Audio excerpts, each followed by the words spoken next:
ونصلی ونسلم علی رسولہ الکریم اما بعد فاعوذ باللہ من الشیطان الرجیم بسم اللہ الرحمن الرحیم۔ معزز سامعین کرام، آج ہم قرآن کریم کے تیسرے پارے کا مختصر اور جامع خلاصہ پیش کریں گے۔ قرآن کریم کا تیسرا پارہ الف لام میم ذالک سورہ بقرہ کی آیت نمبر 253 سے شروع ہو کر سورہ آل عمران کی آیت نمبر 92 یعنی 92 تک مشتمل ہے۔ اس سورت کے اندر، اس پارے کے اندر انبیاء کرام علیہ السلام کی فضیلت اور درجات کا ذکر ہے۔ اس پارے کی ابتدا میں بتایا گیا ہے کہ اللہ تعالیٰ نے بعض انبیاء کو بعض پر فضیلت دی ہے۔ حضرت عیسیٰ علیہ السلام کو معجزات عطا کیے گئے اور ان کی مدد روح القدس سے کی گئی۔ یہ بھی واضح کیا گیا ہے کہ رسولوں کے آنے کے بعد اختلاف کرنا لوگوں کی اپنی کوتاہی تھی۔ اسی طرح اس پارے کے اندر آیت الکرسی کا عظمت ہے۔ اس پارے میں قرآن کریم کی عظیم ترین آیت الکرسی جو سورہ بقرہ کی آیت نمبر 255 بنتی ہے، جس میں اللہ تعالیٰ کی وحدانیت، قدرت، علم اور عظمت کا بیان ہے کہ اللہ زندہ و قائم ہے، نہ اسے نیند آتی ہے اور نہ اسے اونگ آتی ہے، یعنی اللہ تعالیٰ حی القیوم ہے۔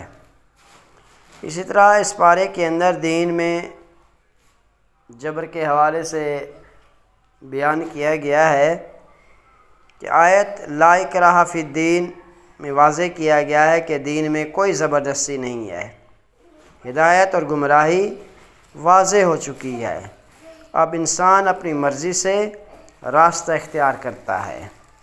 اس کے علاوہ اس پارے کے اندر حضرت ابراہیم علیہ السلام کے واقعات کا تذکرہ ہے، یعنی حضرت ابراہیم علیہ السلام کا نمرود سے مکالمہ، پرندوں کو زندہ کرنے کا واقعہ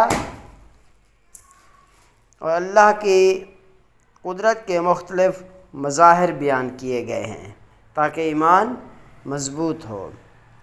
اور اس کے علاوہ اللہ کی راہ میں خرچ کرنے کی ترغیب دی گئی ہے کہ اللہ کی راہ میں خرچ کرنے کی بہت فضیلت بیان ہوئی ہے۔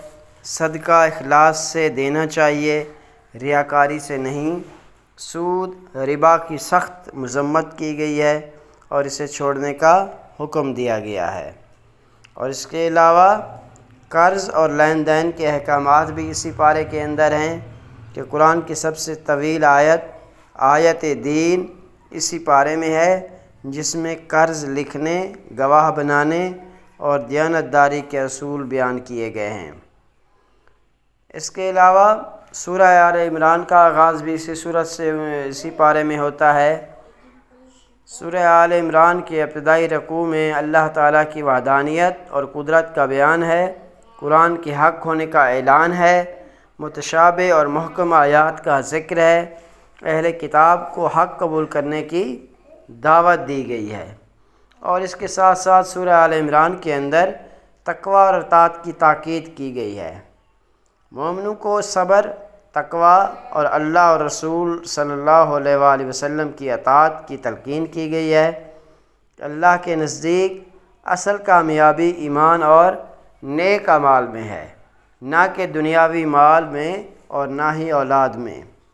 اسی طرح تیسرے پارے کے اگر ہم مرکزی بیان کو مختصر ایسے جانیں کہ اللہ کی وحدانیت پر پختہ ایمان ہے، یعنی اس تیسرے پارے کا یہ پیغام بنتا ہے، اس کا یہ نچوڑ بنتا ہے، یہ اس کا خلاصہ بنتا ہے، اس تیسرے پارے کی یہ اس کو اگر سمرائز کیا جائے تو یہ پیغام ہمیں حاصل ہوتا ہے کہ اللہ کی وحدانیت پر پختہ ایمان کیے رکھا جائے، اخلاص کے ساتھ عبادت اور انفاق، سود سے اجتناب کیا جائے، دین میں اعتدال اور تقوی اختیار کیا جائے، اہل کتاب کو حق کی دعوت دینے کے بارے میں بھی بتایا گیا ہے۔